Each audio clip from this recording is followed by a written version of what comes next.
प्रातः काल जब उठे सबसे पहले गुरुदेव को प्रणाम करें। यहीं से हमारी दिनचर्या है और यहीं से परमार्थ प्रारंभ हुआ है। पहले मनुष्य जन्म का लाभ गुरुदेव की शरणागति। प्रातः काल जो ही आंख खुली तो सबसे पहले गुरु चरणों में प्रणाम। उठी के प्रात गुरु ही सिर नावे, प्रात समय आराध्य को ध्यावे।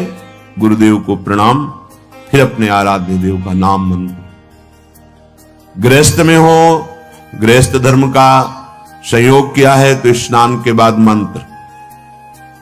विरक्त है तो हर समय पावन है। सैया पे उठा, गुरुदेव को प्रणाम और मंत्र जाप प्रारंभ। जब शौच आदि लगे तो उसकी नित्य क्रिया। गृहस्थ है, गृहस्थ धर्म का संयोग किया है, नाम जप कर सकता है पर उस सैया पर मंत्र जाप नहीं। पवित्र होकर के फिर अन्य आसन पर बैठकर मंत्र जाप करें। जोई अब ठाकुर सेवा के लिए जब आप जा रहे हैं तो आपको यह ध्यान रखना है कि आपको चाहिए क्या। सूरदास जी बहुत सावधानी की बात कह रहे हैं। क्या चाहिए तुम्हें? हमारी तरफ से प्रार्थना कभी भगवान से लौकिक वस्तुएं मत मांगना। अपने आप हर आवश्यकता वो पूरी करना शुरू कर देंगे। आप मांगोगे वो निश्चिंत हो जाएंगे, आप नहीं मांगोगे वो चिंतित हो जाएंगे कि ये तो मांगता ही नहीं है कभी, अब इसको इस समय क्या आवश्यकता है। वो खुद पक्का पूरे जीवन के अनुभव की बात, जब जहां व्यवहारिक पारमार्थिक रक्षा करनी हुई है तब सरकार ने रक्षा की, जहां उनको संभालना हुआ है, जो देना हुआ है, जो पोषण कराना हो, ये जो प्रभु ने कहा है अनन्यश्चिन्तयन्तो माम ये जनाः पर्युपासते तेषां नित्याभियुक्तानां योगक्षेमं वहाम्यहम् अक्षरशः परम सत्य। वो योग और क्षेम बहुत अच्छे से करते हैं। अप्राप्त की प्राप्ति कराना योग और प्राप्त की रक्षा करना क्षेम, दोनों मेरे प्रभु बहुत अच्छे से करते। इसकी चिंता मत करो, ऐसा मांगो कि हमारा चित्त निरंतर आपसे जुड़ा रहे। बिसरी हो ना बिसारी हो, यही दान मुझे दे। अब जो अपने ठाकुर जी के समीप, सिंहासन के समीप पहुंचे तो सबसे पहले दंडवत किया। साष्टांग दंडवत, पंचांग दंडवत, पर्दा खोलने के पहले ही दंडवत किया। परम धाम की प्राप्ति होगी। एकोपि कृष्णः कृतः प्रणामो दशाश्वमेधावृतेन तुल्यः दशाश्वमेधि पुनरेपि जन्म कृष्ण प्रणामी न पुनर्भवाय। भगवान व्यासदेव जी महाभारत में एक बार श्री कृष्ण को साष्टांग दंडवत कर ले तो 10 अश्वमेध यज्ञ के अवभृत स्नान का फल प्राप्त होता है। 10 अश्वमेध के अवभृत स्नान करने वाला स्वर्ग जाएगा, अपने यज्ञों का फल भोगेगा, फिर मृत्यु लोक में आएगा। लेकिन कृष्ण प्रणामी न पुनर्भवाय, दशाश्वमेधि पुनरेपि जन्मो, तो कृष्ण प्रणामी न पुनर्भवाय। बड़े प्यार से अपने लाडली को साष्टांग दंडवत करो, पंचांग दंडवत करो, फिर बैठ करके कुछ क्षण, 1 मिनट 2 मिनट चित्त को समाहित करो और जो गुरुदेव ने भाव दिया है उस पर आओ। न मैं स्त्री हूं न पुरुष हूं, यद्यपि मैं अपने स्वरूप का अनुभव नहीं कर पा रहा हूं, पर गुरु कृपा से मैं ऐसा भाव करता हूं मैं श्री जी की दासी हूं। प्यारी जो हमारी सखी हैं, हम उनकी सखी हैं। स्त्री पुरुष ये वर्दी है, पोशाक है, सच्चे मानिए। ये मैं नहीं हूं, ये हम पुरुष होके कैसे बनिता पुरुष भाव मिट जाए, सेवे ललिता दिक के भाई। हित सजनी जी है पुरुष रूप में, आचार्य रूप में विराजमान। गुरुदेव है पुरुष रूप में दिखाई दे रहे और सखी स्वरूप से सेवा में विराजमान है। ये बाहरी पोशाक है, आत्म स्वरूप का ये स्त्री पुरुष शरीर से कोई संबंध नहीं है। जो स्वरूप है वही सहचरी है। स्थूल शरीर, सूक्ष्म शरीर, कारण शरीर, तीनों शरीरों से परे यातना शरीर, देव शरीर, संकल्पित शरीर, इन सब से परे ये सच्चिदानंद बपू किशोरी जी का प्रतिबिंब रूप, मानो जैसे एक शीशे के महल में लाखों अपने रूप दिखाई, ऐसे किशोरी जी के लाखों प्रतिबिंब स्वरूप सहचर्याएं और कोई नहीं।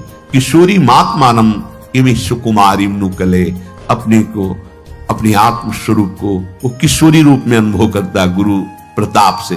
तो हम भावना करते हैं, अपनी तिलक रचना करते हैं, शरीर में जय मनाते हुए गुरुदेव के आचार्य की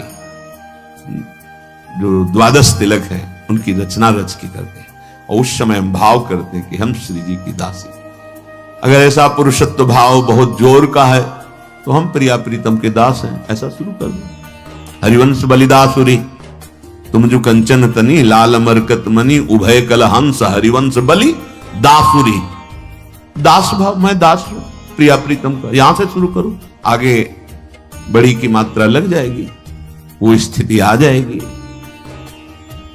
तिलक रचना करके अपने को एक क्षण भाव में पहले लाओ।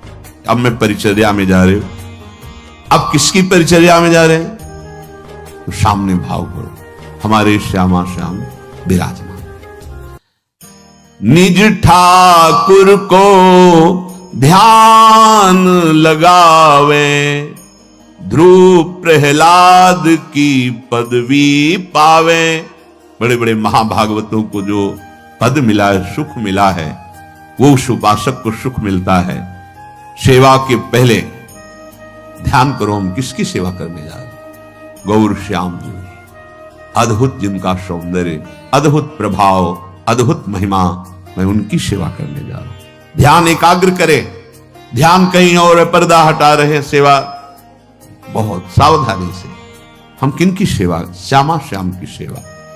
जिन हरि को चरणामृत लियो, वैकुंठ में अपनो घर कियो।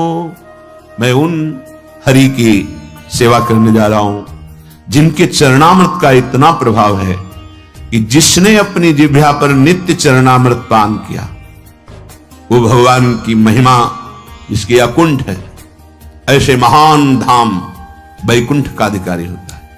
अपने प्रिया प्रीतम के उपासक हैं तो अपना नित्य धाम वृंदावन। एक चरणामृत नित्य पीने का फल है भगवान के नित्य धाम में वास मिल जाना।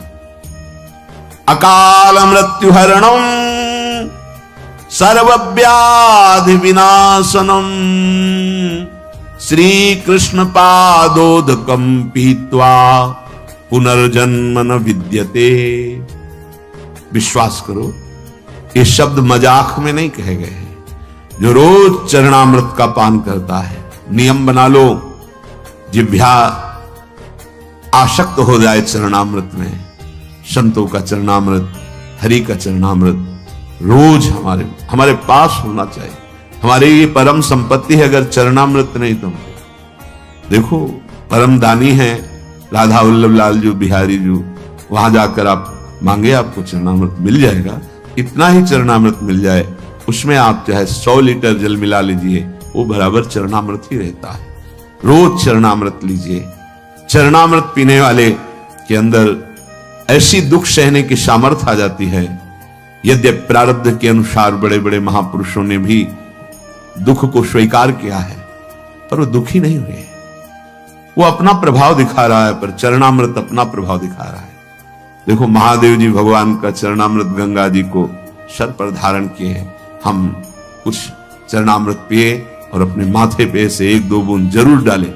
आप देखो, ये वो है जो मोक्ष सुख को भी लघु कर दे। ये वो मार्ग है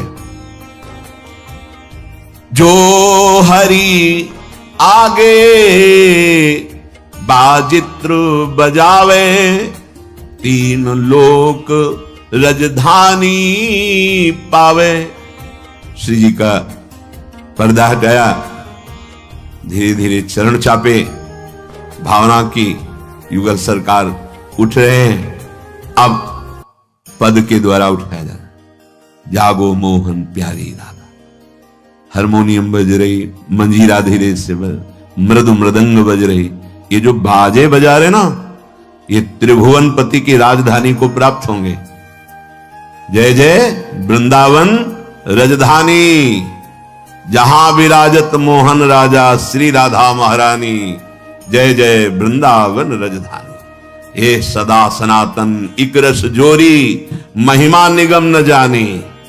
जय जय वृंदावन रजधानी। ये खिलवाड़ मत समझ लेना, ये जो आप हारमोनियम, संगीत, मृदंग आदि आप बजाते हैं प्रियालाल के सामने, केवल बजाते हैं ना, इसी से राजधानी की प्राप्ति हो जाएगी, वृंदावन राजधानी की। जो हरि आगे बाजित्र बजावे, तीन लोक राजधानी पावे। तीन लोकों के स्वामी प्रभु श्री हरि की और प्रियाजू की ये राजधानी है वृंदावन। जब आप हारमोनियम पे बैठे तो सबसे पहले उसको प्रणाम करें। आप मंजीरा उठाएं तो माथे से लगाएं।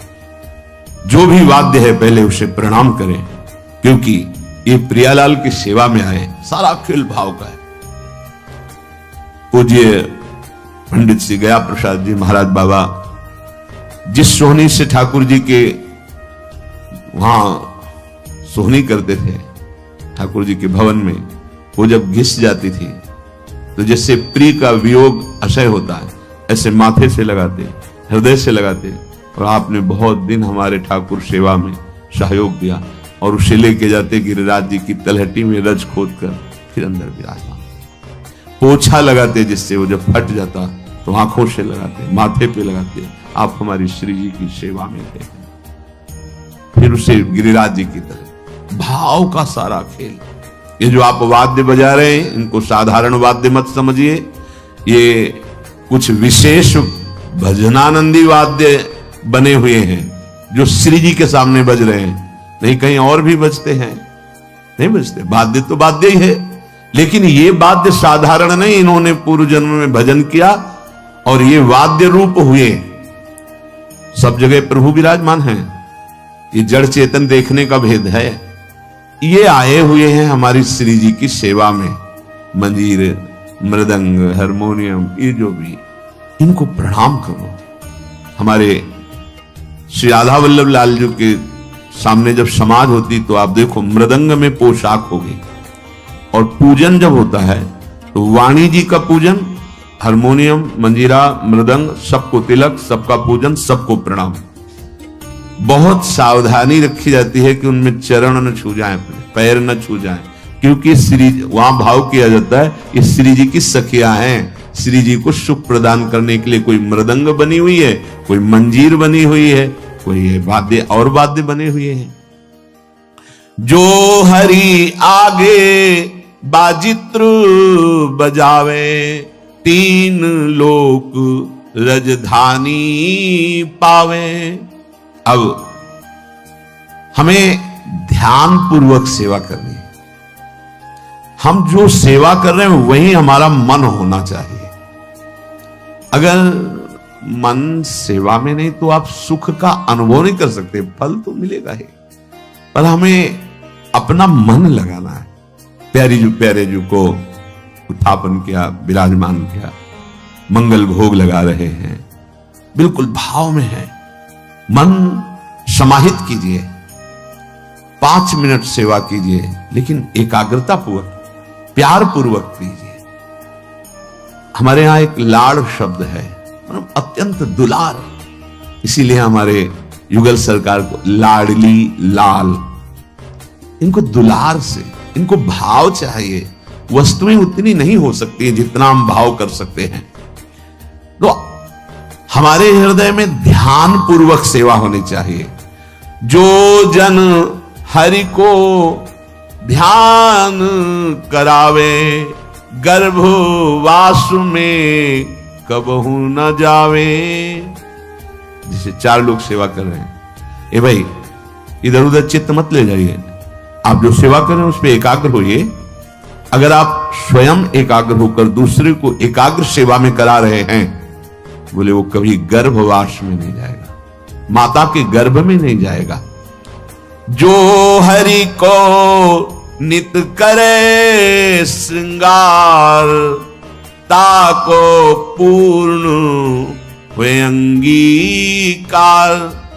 हमारे प्यारे जू का जो श्रृंगार करते हैं तो हरि उससे अंगीकार कर लेते हैं, अर्थात सीधे सेवा श्रीअंग में जा रही है और आपको यही श्रीअंग सेवा करने का सौभाग्य प्राप्त होगा, बिल्कुल कोई संशय नहीं।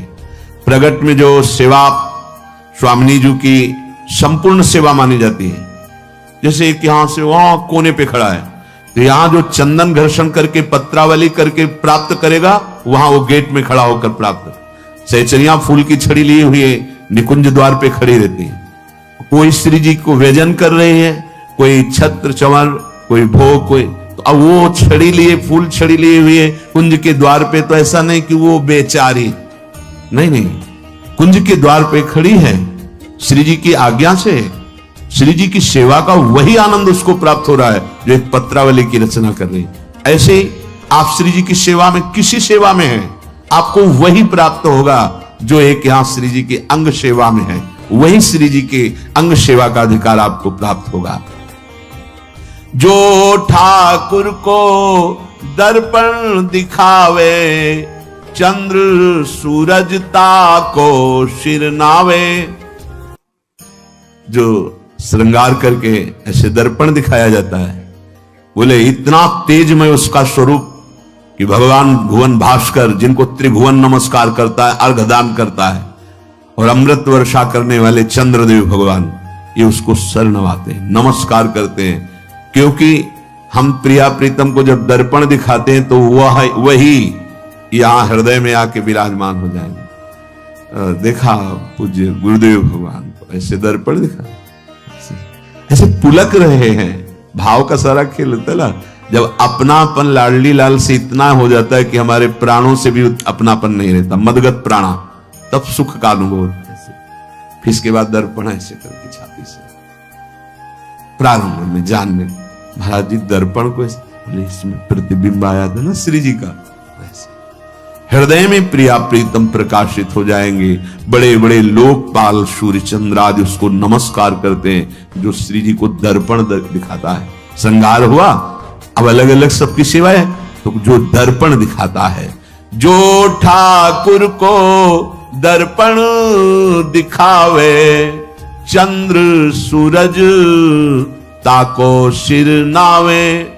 जो ठाकुर को तुलसी धरावे, ताकि महिमा कहत न आवे। श्री जी के लिए नवीन नवीन कोमल तुलसी की मंजरी, तुलसी जी के पत्र, उनको पिरोकर माला रूप बनाकर श्री चरणों में अर्पित करना, या तुलसी दल अर्पित करना, या मंजरी अर्पित करना, जो ये सेवा कर रहा है, बोले वर्णन नहीं कर सकते कि उसको क्या मिलेगा। प्रभु उसके अधीन हो जाते हैं। देखो एक एक बात का कितना आप संपूर्ण सेवा करते हो, आपको श्री जी मिलेंगे, इसमें कोई संशय, कोई संदेह। जो ठाकुर को तुलसी धरावे, ताकि महिमा कहत न आवे। श्रृंगार किया, तुलसी दल श्री चरणों में अर्पित किया, दर्पण दिखाया। ठाकुर को कीर्तन जो सुनावे, ये जो आप बैठ करके कीर्तन गाते हैं, आप निश्चित इसी कीर्तन मात्र से श्री जी के समीप पहुंच जाएंगे और आपको सुनाने की सेवा मिलेगी। श्री जी का जस, श्री जी की महिमा, तो दोनों लाडले मुस्कुरा रहे हैं, वहां भी यहां भी, यहां वहां एक ही बात है। नाम बाणी जहां, श्याम श्यामा तहां। नाम बाणी सुनत, श्याम श्यामा नहीं। नाम का कीर्तन कर रहे हैं या वाणी जी का कीर्तन कर रहे हैं। ठाकुर को कीर्तन जो सुनावे, आप कीर्तन करें तो आपके अंदर भाव होना चाहिए प्रिया प्रीतम को सुनाने के लिए।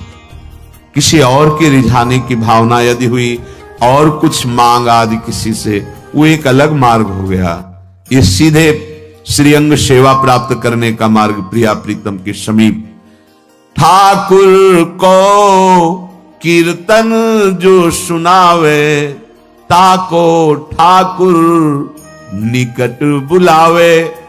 वहां भी कीर्तन सुनाने को मिलेगा, श्री जी का जस गाने को मिलेगा।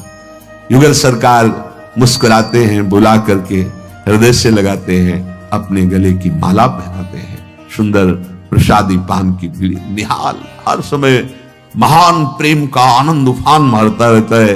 उनकी रूप माधुरी, उनकी कृपा। हरि मंदिर में जो दीपक करे, अंधकूप में कबहू न परे। अपने प्रभु को श्रृंगारित किया, सुंदर कलश, उसके ऊपर दीपक, जो दीपक सजा के कभी वो अंधकूप संसार में दोबारा जन्म नहीं लेता। उसके अंदर सुंदर प्रेम का दीप प्रकाशित हो जाता है। प्रेम का ऐसा प्रकाश प्रिया प्रीतम के समीप पहुंचा देता है। जो ठाकुर की सैया बिछावे, निज पदवी लहे दास कहावे।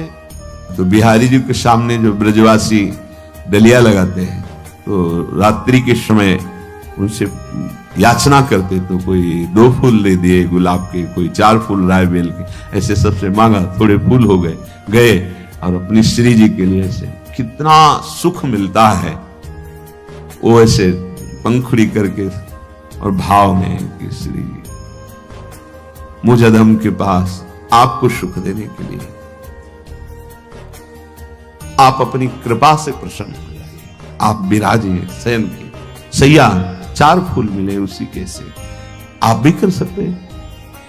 अगर जैसे इस समय सर्दी का समय, छोटा सा कोई टुकड़ा ही अगर कंबल का हम बिछा देते हैं और भावना करते हैं, छोटी छोटी तकिया विराजमान, सैया मेरे प्रिया प्रीतम विराजमान शयन करा रहे हैं, हमारे आराध्य देव इस पे शयन करें। प्रभु को भाव चाहिए। भाव बहुत कीमती वस्तु है। क्रियाएं हो रही हैं, भाव नहीं तो आपको सुख नहीं मिलेगा। यद्यपि प्रभु तो क्रिया स्वीकार ही करते हैं, पर भाव से जो होता है फिर जो सुख मिलता है उसका वर्णन नहीं। ठाकुर की जो सेज बिछावे, निज पदवी लही दास कहावे। यहां सेज बिछाइए तो आपको कुछ भाव जब बनेगा तो फिर आप देखने लगेंगे कि सैया में प्रभु विराजमान। एक बार जयमल जी, जयमल जी का नाम था, वो ठाकुर जी को शयन करा करके अपने ऊपर महल में गए, खिड़कियां खोली, हवा आ रही आराम से। बड़ा हृदय चुभा कि हम तो महल के ऊपर ऐसे सुंदर हवा, और ठाकुर जी को ऐसी जगह शयन करा, एक महल बनाया अपने महल के बराबर और ऊंचा, और कोई सीढ़ी नहीं, बाहर से सीढ़ी लगा करके महल में चढ़ करके वहां सैया की रचना से प्रिया प्रीतम शयन करें भाव, और सब खिड़की ऐसे सुंदर खुली, जाली लगी और सीढ़ी हटा ले, कोई नहीं जाएगा वहां, कोई नहीं जा सकता, ऐसे महल की रचना। उनकी जो पत्नी थी, उन्होंने देखा कि ये रात्रि में सीढ़ी से चढ़ के जाते हैं और कुछ समय बाद आते हैं, किसी को जाने नहीं देते, कड़ा पहरा है, तो है क्या, क्या ऐसा है, कौन ऐसा है जिससे इतना एकांत में मिलते हैं। वो उनकी भावदशा को नहीं समझ पा रहे। सुंदर दुग्ध फेन जैसी, वो तो राजा ही थे, सैया बिछाकर सुंदर तकिया रखी, आसपास सुगंधित द्रव्य और भोग सामग्री ऐसा, और फिर चरण चाप रहे, फिर वो उतरते और सीढ़ी हटा देते, और सख्त पहरा, वहां कोई चढ़ेगा नहीं, आवाज नहीं, ऐसा। वो तो रानी थी, उन्होंने जो वहां सुरक्षा में थे आदेश किया सीढ़ी लगाइए, अब उनसे कौन मना करे, चढ़ के गई सैया में। कोई तो उनको और शक हुआ, कोई शोर, मतलब इससे मिलने आते हैं, कौन है। जाके जी हटाया तो देखा गौर श्याम जोड़ी शयन कर, कांप गई कि मैं क्या सोच रही थी।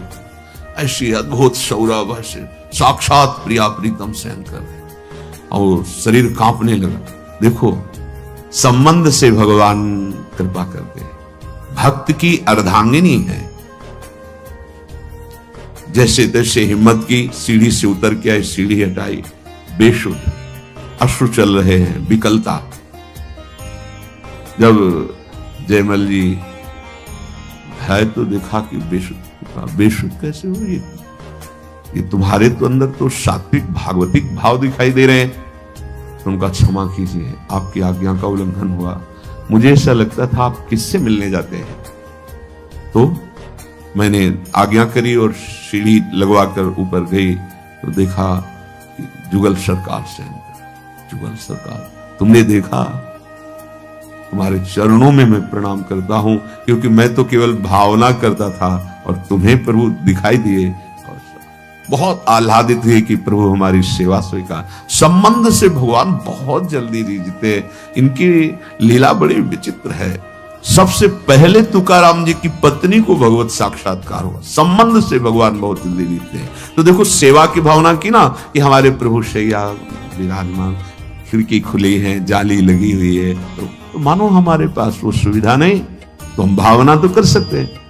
जो छोटा सा हमारे पास कमरा है, उसी में एक छोटी सी सैया, इतनी ही बड़ी सैया रखी, तकिया, गद्दा, छोटी सी मच्छरदानी लगा दी, मेरे प्रभु इसमें शयन कर रहे हैं। इसका फल क्या होगा? परम पद की प्राप्ति हो। एक एक सेवा का फल। निज पदवी लही दास कहावे, जो ठाकुर की सेज बिछावे। निज पदवी लही दास कहावे, जो ठाकुर को पलना झुलावे।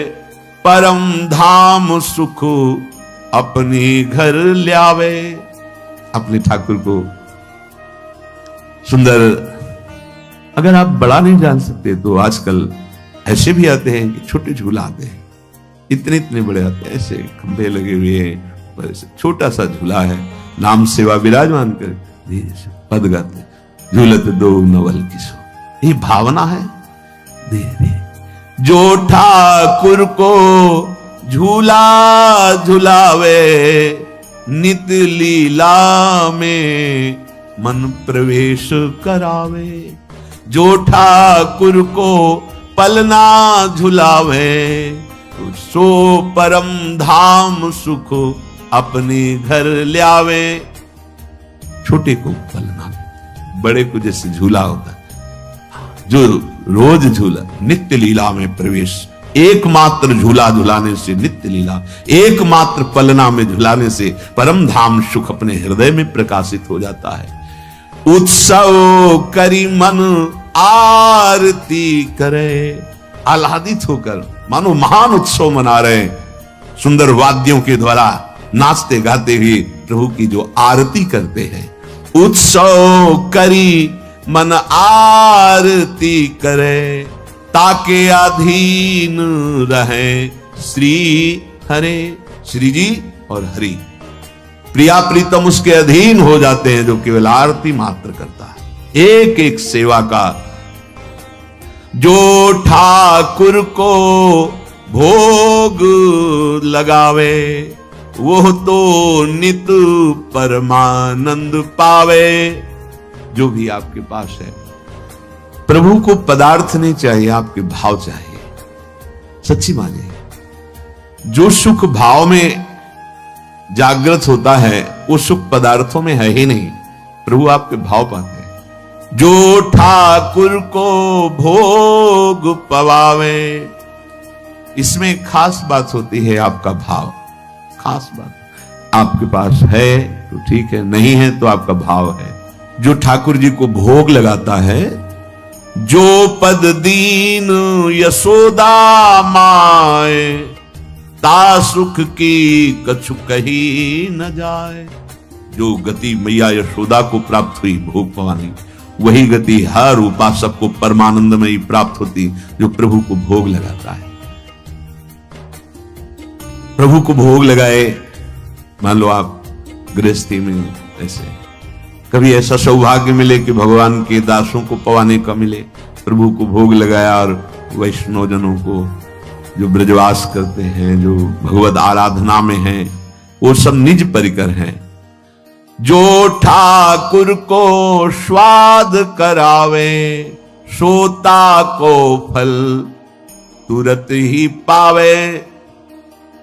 आज ठाकुर को खीर पवाते हैं, आज ही घर में जैसे स्वाद भरी, तो उसको तुरंत फल, क्या रोमांच हो गया, अश्रु बहने लगे, हृदय गदगद, ये तुरंत फल भाव सहित से।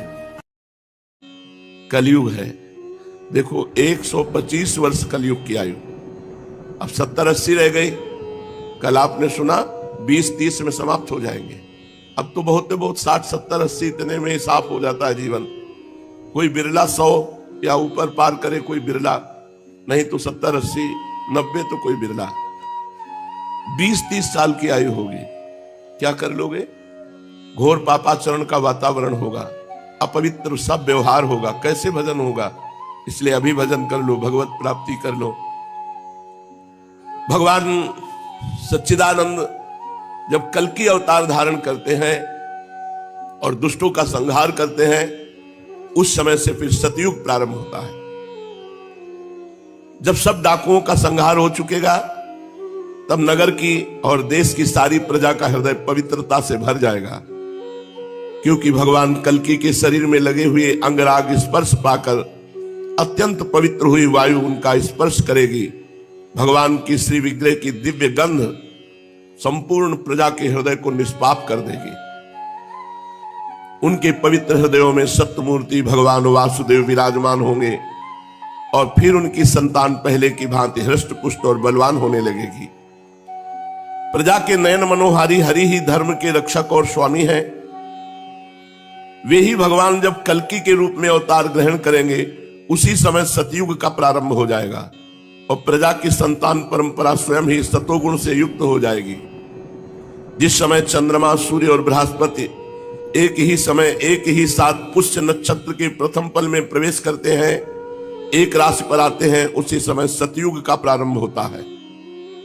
परीक्षित, चंद्रवंश और सूर्यवंश में जितने राजा हो गए हैं या होंगे, उन सब का मैंने संक्षेप में वर्णन कर दिया। तुम्हारे जन्म से लेकर राजा नंद के अभिषेक तक 1115 वर्ष का समय लगेगा। जिस समय आकाश में सप्तऋषियों का उदय होता है, उस समय पहले उनमें से 2 ही तारे दिखाई पड़ते हैं। उनके बीच में दक्षिणोत्तर रेखा पर समभाग में अश्विनी आदि नक्षत्रों में से एक नक्षत्र दिखाई पड़ता है। उस नक्षत्र के साथ सप्तर्षिगण मनुष्यों की गणना से 100 वर्ष तक रहते हैं। वे तुम्हारे जन्म के समय उस समय भी मघा नक्षत्र पर स्थित है। स्वयं सर्वव्यापक सर्वशक्तिमान भगवान ही शुद्ध सत्वमय विग्रह के साथ श्री कृष्ण के रूप में प्रकट हुए थे। वे जिस समय अपनी लीला स्मरण करके परम धाम पधार गए, उसी समय कलयुग ने संसार में प्रवेश किया। उसी के कारण मनुष्यों की मति गति पाप की ओर ढुलक गई। जब लक्ष्मीपति भगवान श्री कृष्ण अपने चरण कमलों से इस पृथ्वी का स्पर्श करते, तब कलयुग की ताकत नहीं थी कि वो यहां प्रवेश करता। जब भगवान अंतर्धान हो गए, तब कलयुग का प्रवेश हुआ। परीक्षित, जिस समय सप्तऋषि मघा नक्षत्र पर विचरण करते रहते हैं, उसी समय कलयुग का प्रारंभ होता है। कलयुग की आयु देवताओं के वर्ष गणना से 1200 वर्षों की और मनुष्यों के गणना के अनुसार 4,32,000 वर्ष की। जिस समय सप्तऋषि मघा से चलकर पूर्वाषाढ़ा नक्षत्र में जा चुके होंगे, उस समय राजा नंद का राज्य रहेगा। तभी से कलयुग की वृद्धि शुरू होगी।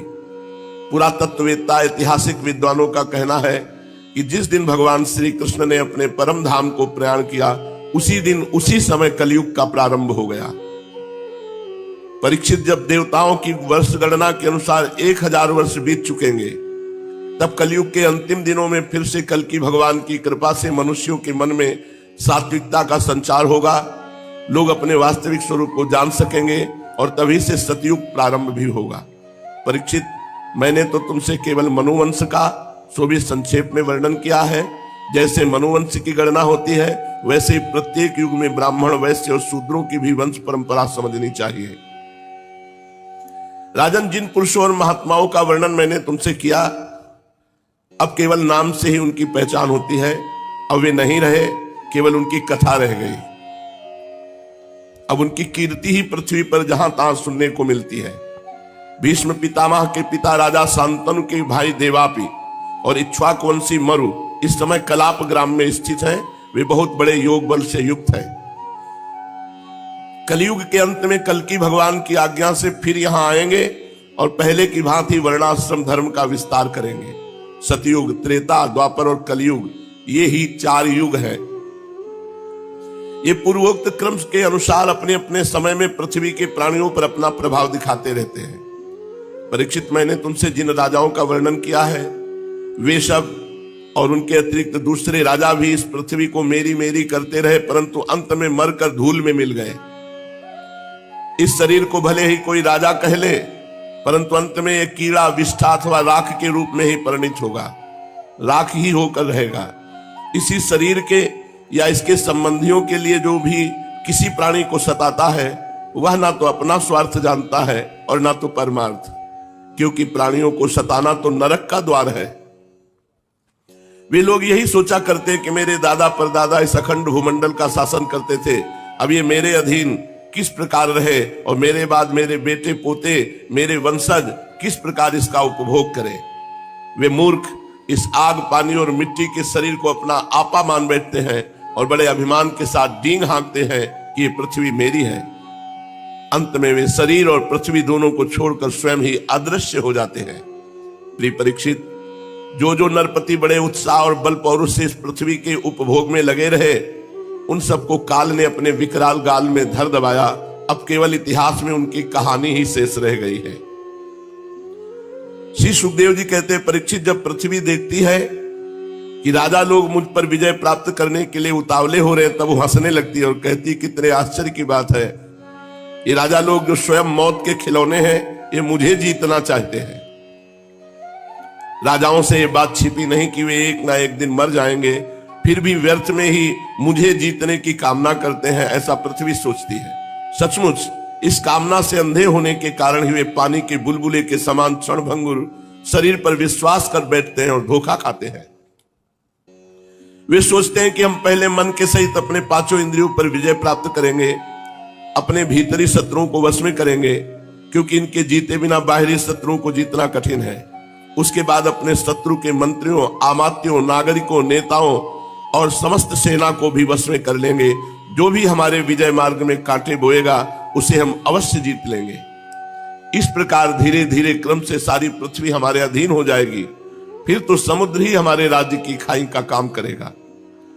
इस प्रकार वे राजा लोग अपने मन में अनेकों आशाएं बांध लेते हैं और उन्हें बिल्कुल नहीं सूझती कि उनके सिर पर काल सवार है। यहीं तक नहीं, जब एक द्वीप उनके वश में हो जाता है, तब वे दूसरे द्वीप पर विजय करने के लिए बड़ी शक्ति और उत्साह के साथ समुद्र यात्रा करते हैं। अपने मन को, इंद्रियों को वश में करके लोग मुक्ति प्राप्त करते हैं, परंतु ये लोग उनको वश में करके थोड़ा सा भूभाग ही प्राप्त करते हैं। इतने परिश्रम और आत्म संयम का ये कितना तुच्छ फल है। पृथ्वी कहती है कि बड़े बड़े मनु और उनके वीर पुत्र मुझे ज्यों का त्यों छोड़कर जहां से आए थे वहीं खाली हाथ लौट गए, मुझे अपने साथ न ले जा सके। अब ये मूर्ख राजा मुझे युद्ध में जीत कर वश में करना चाहते हैं। जिनके चित्त में बात दृढ़मूल हो गई कि पृथ्वी मेरी है, उन दुष्टों के राज्य में मेरे लिए पिता पुत्र और भाई भाई भी आपस में लड़ बैठते हैं। वे परस्पर इस प्रकार कहते हैं, ओ मूढ़, ये सारी पृथ्वी मेरी ही है, तेरी नहीं। इस प्रकार राजा लोग एक दूसरे को कहते सुनते हैं, एक दूसरे से स्पर्धा करते हैं, मेरे लिए एक दूसरे को मारते हैं और स्वयं मर मिटते हैं। पृथु, पुररवा, गाधी, नहुस, भरत, शास्त्राबाहु अर्जुन, मानधाता, सगर, भगवान राम, खडवांग, धुंधुमार, रघु, तृणबिंदु, ययाति, शर्याति, शंतनु, गय, भगीरथ, कुवलयासु, ककुत्स, नल, नृग, हिरण्यकश्यप, वृत्तासुर, लोकद्रोही रावण, नमुच, शंबर, भौमासुर, हिरणाक्ष, तारकासुर, बहुत से दैत्य एवं शक्तिशाली नरपति हो गए। ये सब लोग सब कुछ समझते थे कि हम सब सूर हैं। सभी ने दिग्विजय में दूसरों को हरा दिया, दूसरे इन्हें नहीं जीत पाए, परंतु सब के सब चले गए, कोई टीका नहीं। राजन, उन्होंने अपने पूरे अंतःकरण से मुझसे ममता की और समझा कि पृथ्वी मेरी है, परंतु विकराल काल ने उनकी लालसा पूरी ना होने दी। अब उनके बल पौरुष और शरीर आदि का कुछ पता ही नहीं, केवल उनकी कहानी शेष मात्र है। परीक्षित, संसार में बड़े बड़े प्रतापी और महान पुरुष वे हैं, वे लोकों में अपने यश का विस्तार करके यहां से चल बसे। तुम्हें मैंने ज्ञान और वैराग्य उपदेश करने के लिए इनकी कथा सुनाई है।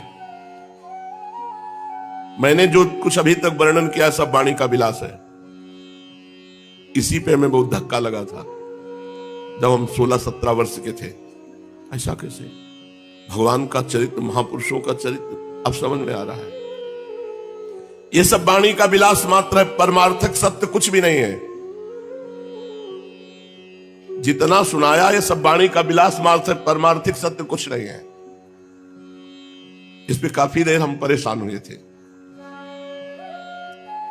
बस भगवान श्री कृष्ण का गुणानुवाद समस्त मंगलों का नाश करने वाला है।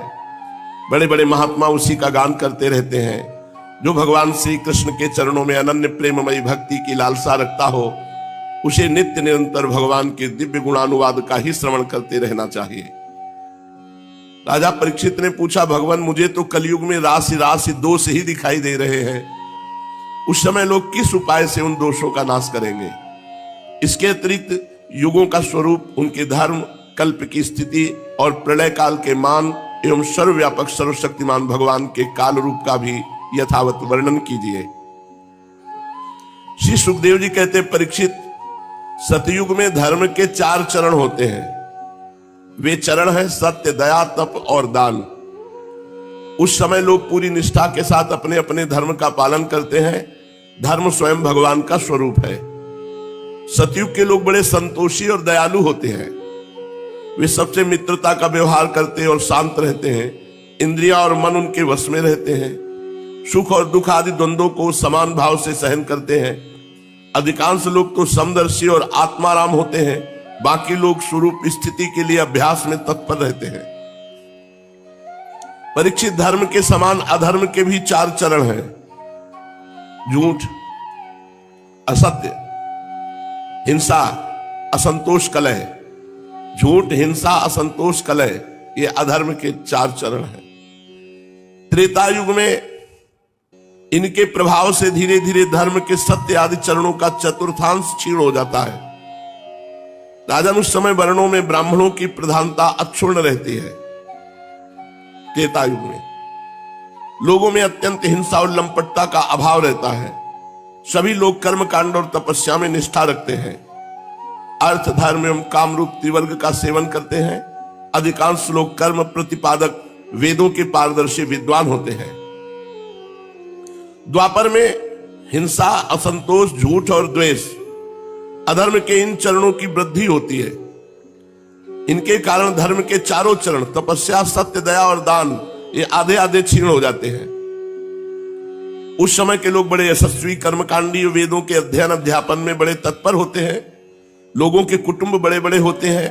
प्राय लोग धनाढ्य और सुखी होते हैं। द्वापर में उस समय वर्णों में क्षत्रिय और ब्राह्मण 2 वर्णों की प्रधानता रहती है। कलयुग जब आएगा पूर्ण रूप से, तो अधर्म के 4 चरण पुष्ट रहेंगे। असत्य, हिंसा, असंतोष, कलह, और धर्म 4 चरण क्षीण हो जाता है। जो धर्म के 4 चरण हैं वो क्षीण हो जाते हैं।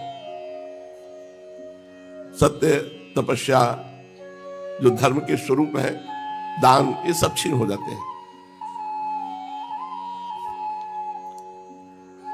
क्योंकि भगवत विमुखता छा जाती है। जिसको देखो केवल धन कमाना, भोग भोगना। भगवत विमुखता इतनी बढ़ जाती है कि सत्य, दया, तपस्या और दान ये 4 के 4 अंतर्ध्यान हो जाते हैं।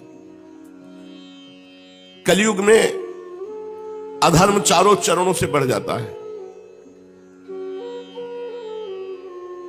पूरा का पूरा अधर्म प्रवृत्ति। धर्म का आश्रय कोई बिरला लेगा कि धर्म कहता है ऐसे चलो ऐसे, को केवल पेट भरो, भोग भोगो, रुपया कमाओ। कलयुग में सभी लोग लोभी, अधिकांश लोग लोभी, दुराचारी, कठोर हृदय वाले होंगे। झूठ बोलना कोई अपराध नहीं माना जाएगा कलयुग में। देखो सब झूठ बोल रहे हैं। झूठ बोलना बहुत बड़ा नहीं, असत्य संपातक पुंजा, ये असत्य पहला चरण अधर्म का है। पर झूठ बोलने बड़ी बढ़िया सजा के झूठ बोला जाता है। झूठ मूठ एक दूसरे से वैर मोल ले लेते हैं, लालसा तृष्णा की तरंगों में बहते रहते हैं। सभी प्राणियों में 3 गुण होते हैं, सत्वगुण, रजोगुण, तमोगुण। काल की प्रेरणा से समय समय पर शरीर, प्राण और मन में उनका ह्रास और विकास भी हुआ करता है। जिस समय मन, बुद्धि और इंद्रियां सत्वगुण में स्थित होकर अपना अपना काम करने लगती हैं, उस समय सतयुग समझना चाहिए। सत्वगुण की प्रधानता के समय मनुष्य ज्ञान और तपस्या से अधिक प्रेम करने लगता है। जिस समय मनुष्यों की प्रवृत्ति और रुचि धर्म, अर्थ और लौकिक पारलौकिक सुख भोगों की ओर होती है तथा शरीर, मन एवं इंद्रियां रजोगुण में स्थित होकर काम करने लगती हैं, बुद्धिमान परीक्षित समझना चाहिए कि उस समय त्रेता युग अपना काम कर रहा है। जिस समय लोभ, असंतोष, अभिमान, दंभ और मत्सर आदि दोषों का बोलबाला हो और मनुष्य बड़े उत्साह रुचि के साथ सकाम कर्मों में लगना चाहे, उस समय द्वापर युग समझना चाहिए। अवश्य रजोगुण और तमोगुण की मिश्रित प्रधान स्थिति का नाम द्वापर है। और जिस समय झूठ पे झूठ, कपट पे कपट, तंद्रा, निद्रा, हिंसा, विषाद, शोक, मोह, भय, दीनता की प्रधानता, उस समय तमोगुण प्रधान कलयुग समझना चाहिए। जब कलयुग का राज्य होता है तब लोगों की दृष्टि नीच हो जाती है, भ्रष्ट हो जाती है, क्षुद्र हो जाती है। अधिकांश लोग अत्यंत निर्धन, सबकी भूख बढ़ जाती है, भोगों की, खान पान की। भाग्य बहुत मंद होता है, चित्त में कामनाएं होती हैं बड़ी बड़ी। सारे देश में गांव गांव में लुटेरों की प्रधानता और प्रचुरता हो जाएगी। कोई सच्चे मार्ग का पथिक साधु नहीं रहेगा, पाखंड मार्ग, जो मन भाया। पाखंडी लोग अपने नए नए मत चलाएंगे, मनमाने ढंग से शास्त्रों वेदों का तात्पर्य निकालने लगते हैं और उन्होंने शास्त्रों को कलंकित कर दिया। दंभी पाखंडियों का बोलबाला होगा कलयुग में। रसेंद्री और जनेंद्री को तृप्त करने में ही लगे रहेंगे। कोई ब्रह्मचारी नहीं रहेगा, सब अपवित्र आचरण वाले। गृहस्थ दूसरों को भिक्षा देने के बदले स्वयं भीख मांगने लगेंगे। वानप्रस्थी गांवों में बसने लगेंगे। सन्यासी धनी होंगे, धन के लोभी होंगे। अर्थ पिशाच हो जाएंगे। स्त्रियों का आकार तो छोटा होने लगेगा पर उनकी भूख बढ़ने लगेगी। संतानें बहुत अधिक होंगी और कुल मर्यादा, पवित्रता का, लाज हया का नाश करके वो अपवित्र आचरण करेंगी। मुंह से कड़वी बात बोलेंगी, चोरी करने में प्रवीण होंगी, कपट करने में बड़ी निपुण होंगी। उनका साहस होगा बहुत बड़ा। व्यापारियों के हृदय अत्यंत क्षुद्र हो जाएंगे। कौड़ी कौड़ी से लिपटे रहते छदाम छदाम के लिए धोखाधड़ी करने लगेंगे। और तो क्या, आपत्ति काल न होने पर भी, धनी होने पर भी निम्न श्रेणी का व्यापार करेंगे। जिनकी संत पुरुष निंदा करते हैं, ऐसे उपायों से वो धन कमाएंगे। ठीक समझने और अपनाने में बुद्धि काम नहीं करेगी। कलयुग में स्वामी चाहे जितना सर्वश्रेष्ठ हो, जब सेवक लोग देखते हैं कि इसके पास धन दौलत नहीं रही तो उसे छोड़कर भाग जाते हैं। सेवक चाहे कितना ही पुराना क्यों न हो, परंतु जब उस पर विपत्ति पड़ेगी तो स्वामी उसे छोड़ देंगे। कलयुग का प्रभाव। और तो क्या, प्रिय परीक्षित, कलयुग के मनुष्य बड़े ही लंपट हो जाएंगे। वे अपनी काम वासना को तृप्त करने के लिए ही किसी से प्यार का नाटक करेंगे। देखो पहले से शास्त्रों में सब लिखा है। वे विषय वासना के वशीभूत होकर इतने दीन हो जाएंगे कि अपनी वासना पूर्ति के लिए माता पिता, भाई बंधु और मित्रों को भी नहीं छोड़ेंगे। अर्थात छल कपट, न माता का सम्मान, न पिता का, न भाई, न बंधु का, इनकी आज्ञा का पालन नहीं। नारी मुई घर संपत्ति नासी, मूड मुड़ाए भय सन्यासी। कोई देर थोड़ी लगता है। तो कलयुग में ऐसे नीच पुरुष तपस्वी का वेश धारण करेंगे और दान लेकर मनमानी भोजन, मनमानी पेय पदार्थ, और रत्ती भर भी धर्म का ज्ञान नहीं। धर्म का रत्ती भर भी ज्ञान नहीं। वो ऊंचे सिंहासन पर बैठकर प्रवचन करेंगे धर्म का, जिनको धर्म का रत्ती भर ज्ञान नहीं। सच्ची बात। प्रिय परीक्षित, आगे चलकर कलयुग में सूखा पड़ेगा। भूख से आतुर होकर लोग मरेंगे। अभी समय आएगा। दुर्भिक्ष और दूसरे शासक लोग इतने कर्कश हो जाएंगे कि कर पे कर, अस्थि मात्र हो शरीर, केवल शरीर में हड्डी हड्डी दिखाई देगी, भोजन ही नहीं मिलेगा। प्राण रक्षा के लिए रोटी का टुकड़ा मिलना कठिन हो जाएगा आगे चल के। अभी भजन कर लो। शरीर ढकने के लिए वस्त्र नहीं, पेट की ज्वाला शांत करने के लिए रोटी का टुकड़ा नहीं, पीने के लिए पानी नहीं, सोने के लिए जमीन नहीं, ये आएगी स्थिति आगे। दाम्पत्य जीवन, स्नान और आभूषण पहनने तक की सुविधा नहीं रहेगी। लोगों की आकृति प्रकृति पिशाचों जैसी हो जाएगी। कलयुग में अधिक धन की तो बात क्या, चंद रुपयों के लिए भाई भाई में विरोध हो जाएगा, मारपीट हो जाएगी, जान से मार डालेंगे। बहुत दिनों का सद्भाव और मित्रता को तिलांजलि दे देंगे। इतना ही नहीं, दमड़ी दमड़ी के लिए अपने संबंधियों की हत्या कर डालेंगे। परीक्षित, कलयुग के क्षुद्र प्राणी केवल काम वासना की पूर्ति और पेट भरने की धुन में ही लगे रहेंगे। पुत्र अपने बूढ़े मां बाप की रक्षा पालन पोषण नहीं करेंगे, उन्हें उपेक्षा करके घर से निकाल देंगे। ये आगे शुरू हो चुका है, आगे विशाल रूप में आएगा। कौन बूढ़े बालों की सेवा करे, निकाल दिया घर से। पिता अपने निपुण से निपुण सब कामों में योग्य पुत्रों की परवाह न करेंगे। परीक्षित, श्री भगवान ही चराचर जगत के परम पिता और परम गुरु हैं। इंद्र ब्रह्मा आदि लोकाधिपति उनके चरण कमलों में अपना सिर झुकाकर सर्वस्व समर्पण करते रहते हैं। उनका ऐश्वर्य अनंत है और वे एक रस अपने स्वरूप में स्थित हैं। परंतु कलयुग में लोगों में इतनी मूढ़ता फैल जाएगी, पाखंडियों के कारण लोगों का चित्त इतना भटक जाता है कि लोग अपने कर्म और भावनाओं के द्वारा भगवान की पूजा से भी विमुख हो जाएंगे। मनुष्य मरने के समय आतुरता की स्थिति में गिरते या फिसलते समय विवश होकर यदि भगवान के किसी एक नाम का उच्चारण कर ले तो उसके सारे कर्म बंधन छिन्न भिन्न हो जाते हैं और उसे उत्तम से उत्तम गति प्राप्त होती है। यन्नाम धेयम म्रियमाणयातुरः पतन स्खलन वा विवशो गृणन् पुमान् विमुक्त कर्मार्गल उत्तमां गतिं प्राप्नोति अच्छन्ति न तं कलौ जनाः। पर हाय रे कलयुग, भगवान का नाम नहीं लेने देगा। कलयुग से प्रभावित होकर लोग भगवान की आराधना से विमुख हो जाएंगे। परीक्षित, कलयुग के अनेकों दोष हैं। कुल वस्तुएं दूषित हो जाती हैं, स्थानों में भी दोष की प्रधानता हो जाती है। सब दोषों का मूल स्रोत तो अंतःकरण ही है, परंतु जब पुरुषोत्तम भगवान हृदय में आ विराजते हैं तब उनकी सन्निधि मात्र से ही सब के सब दोष नष्ट हो जाते हैं। भगवान के रूप गुण लीला धाम और नाम के श्रवण संकीर्तन ध्यान पूजन और आदर से वे मनुष्यों के हृदय में आकर विराजमान हो जाते हैं और एक दो जन्म के पापों की तो बात ही क्या, हजारों जन्मों के पाप के ढेर भी वे क्षण भर में भस्म कर देते हैं। भगवान हृदय में कैसे आते हैं? भगवान के रूप गुण लीला धाम का गायन नाम संकीर्तन ध्यान पूजन आदर। जैसे सोने के साथ संयुक्त होकर अग्नि उसके धातु संबंधी मलिनता आदि दोषों को नष्ट कर देती है, वैसे ही साधकों के हृदय में स्थित होकर भगवान श्री हरि उनके अशुभ संस्कारों को सदा के लिए मिटा देते हैं।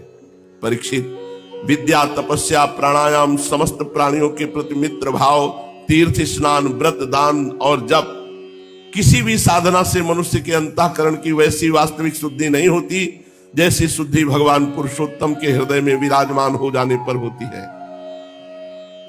सावधान, अब तुम्हारी मृत्यु का समय आ रहा है। श्री सुखदेव जी महाराज, सावधान परीक्षित, 7वां दिन है, तक्षक सर्प काटेगा और तुम्हारी मृत्यु होगी। परीक्षित, अब तुम्हारी मृत्यु का समय निकट आ गया है, सावधान हो जाओ। सबको सावधान हो जाना चाहिए। मृत्यु कब आएगी पता नहीं, पर आएगी और आएगी तो ले जाएगी। पूरी शक्ति से देखो, सावधानी क्या है? पूरी शक्ति लगाकर अंतःकरण की सारी वृत्तियों से भगवान श्री कृष्ण को अपने हृदय सिंहासन पर बैठा लो। ऐसा करने से अवश्य तुम्हें परम गति की प्राप्ति होगी। जो लोग मृत्यु के निकट पहुंच रहे हैं उन्हें सब प्रकार से परमेश्वरशाली भगवान का ही ध्यान करना चाहिए। प्यारे परीक्षित, सबके परमाश्रय और सर्वात्मा भगवान अपना ध्यान करने वालों को अपने स्वरूप में लीन कर लेते हैं, उसे अपना स्वरूप बना लेते हैं। परीक्षित, यूं तो कलयुग दोषों का खजाना है, परंतु इसमें एक बहुत बड़ा गुण है। वो गुण यही है कि कलयुग में केवल भगवान श्री कृष्ण का संकीर्तन करने मात्र से ही सारी आसक्तियां छूट जाती हैं। और परमात्मा की प्राप्ति हो जाती है। सतयुग में भगवान का ध्यान करने से, त्रेता में बड़े बड़े यज्ञों के द्वारा उनकी आराधना करने से, द्वापर में विधि पूर्वक उनकी पूजा करने से जो फल मिलता है वो कलयुग में केवल भगवान नाम जपने से, भगवान नाम कीर्तन करने से प्राप्त हो जाता है। श्री सुखदेव जी कहते हैं, परीक्षित, तीसरे स्कंद में परमाणु से लेकर दुपरार्ध पर्यंत काल का स्वरूप और एक एक युग कितने कितने वर्षों का होता है ये मैं तुम्हें बता चुका हूं। अब तुम कल्प की स्थिति और उसके प्रलय का वर्णन भी सुनो। 1000 चतुर्युगी का ब्रह्मा जी का एक दिन होता है। 1000 बार जब चतुर्युग व्यतीत होगा, सतयुग, त्रेता, द्वापर, कलयुग, ये एक चतुर्युगी, ऐसे 1000 बार जब व्यतीत होगा तो ब्रह्मा जी का एक दिन होता है। ब्रह्मा के इस दिन को ही कल्प भी कहते हैं। एक कल्प में 14 मनु होते हैं। कल्प के अंत में उतने ही समय तक प्रलय भी रहता है। प्रलय को ब्रह्मा की रात कहते हैं। 1000 चतुर्युगी ब्रह्मा का दिन और 1000 चतुर्युगी ब्रह्मा की रात। जब समय ब्रह्मा जी की रात आती है उस समय ये तीनों लोक लीन हो जाते हैं, उनका प्रलय हो जाता है। इसका नाम नैमित्तिक प्रलय है। इस प्रलय के अवसर पर सारे विश्व को अपने अंदर समेटकर ब्रह्मा जी, शेष साई भगवान, नारायण ये शयन कर जाते हैं। इस प्रकार रात के बाद फिर दिन और दिन के बाद रात होते होते जब ब्रह्मा जी की अपने मान से 100 वर्ष की और मनुष्यों की दृष्टि में 2 परार्ध की आयु समाप्त हो जाती है, तब महत्त्व, अहंकार और पंच तन्मात्रा ये 7 प्रकृतियां अपने मूल प्रकृति में लीन हो जाती है। राजन, इसी का नाम प्राकृतिक प्रलय है। नैमित्तिक प्रलय और प्राकृतिक प्रलय। इस प्रलय में प्रलय का कारण उपस्थित होने पर पंचभूतों के मिश्रण से बना हुआ ब्रह्मांड अपना स्थूल रूप छोड़कर कारण रूप में स्थित हो जाता है, घुल मिल जाता है। परीक्षित, प्रलय का समय आने पर 100 वर्ष तक मेघ पृथ्वी में वर्षा नहीं करते। 100 वर्ष तक बूंद पानी नहीं गिरेगा। जब प्रलय आएगा किसी को दाना अन्न नहीं मिलता खाने को, भूखों मर जाते हैं लोग, प्यास से मर जाते हैं। इतनी प्रजा भूख से पागल हो जाती है कि वो एक दूसरे के शरीरों को खाने लगती है। भूख प्यास से इतना पागल हो जाते हैं लोग कि जो मिलता है, मनुष्य, लड़का, बच्चा, सब खाना शुरू कर देते हैं। देख लो, भजन कर लो, नहीं ऐसे समय में फंसेगे तो सब तुम्हें मूली की तरह खा जाएंगे। भजन कर लो, अभी आगे आने वाला है सब समय। काल के उपद्रव से पीड़ित होकर धीरे धीरे प्रजा मरने लगती है, क्षीण हो जाती है। फिर प्रलयकालीन सांबर तक सूर्य अपनी प्रचंड किरणों से समुद्र और प्राणियों के शरीर और पृथ्वी का सारा रस खींच लेते हैं, एक बूंद पानी नहीं कहीं। फिर वर्षा नहीं होती। 100 वर्ष तक केवल प्रचंड अग्नि बरसाने वाले सूर्य का ताप, कहीं एक अन्न नहीं, एक चुल्लू पानी नहीं। फिर उस 100 वर्ष के बाद संकर्षण भगवान के मुख से, शेष जी से अग्नि प्रकट होती है, सांबर तक अग्नि। वायु के वेग से वो नीचे तल, अतल आदि 7 लोकों को भस्म करती हुई, वहां के प्राणी तो पहले ही मर चुके होते हैं, नीचे से आग की करारी लपटें, ऊपर सूर्य की प्रचंड की गर्मी, ऊपर नीचे चारों ओर ब्रह्मांड जलने लगता है। ऐसा जान पड़ता है मानो गोबर का उपला जलकर अंगारे के रूप में दहक रहा हो। इसके बाद प्रलयकालीन अत्यंत प्रचंड सामर्थक वायु सैकड़ों वर्षों तक चलती रहती है। 100 वर्ष तक सूखा, फिर 100 वर्ष तक वायु, फिर 100 वर्ष तक अग्नि की वर्षा, कुछ नहीं बचेगा।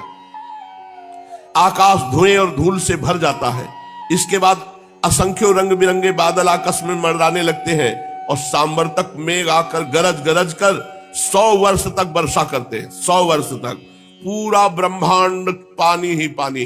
100 वर्ष तक सूखा, 100 वर्ष तक आग वर्षा, 100 वर्ष तक वायु, फिर 100 वर्ष तक पानी की वर्षा। ऐसा पूरा जल ही जल हो जाता है, सब कुछ जल में। इस प्रकार जब जल प्रलय होता है तब जल पृथ्वी के विशेष गुण गंध को ग्रस लेती है, अपने में लीन कर लेती है।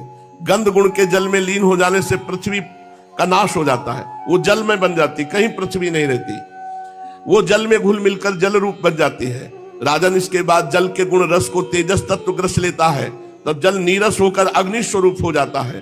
तदनंतर वायु तेज के गुण रूप को ग्रस लेता है, तो तेज रूप रहित होकर वायु रूप हो जाता है। अब आकाश वायु के गुण स्पर्श को अपने में मिला लेता है, तो वायु खत्म होकर आकाश हो जाती है, शांत आकाश। इसके बाद तामस अहंकार आकाश के गुण शब्द को ग्रस लेता है, आकाश शब्दहीन होकर तामस अहंकार में लीन हो जाता है।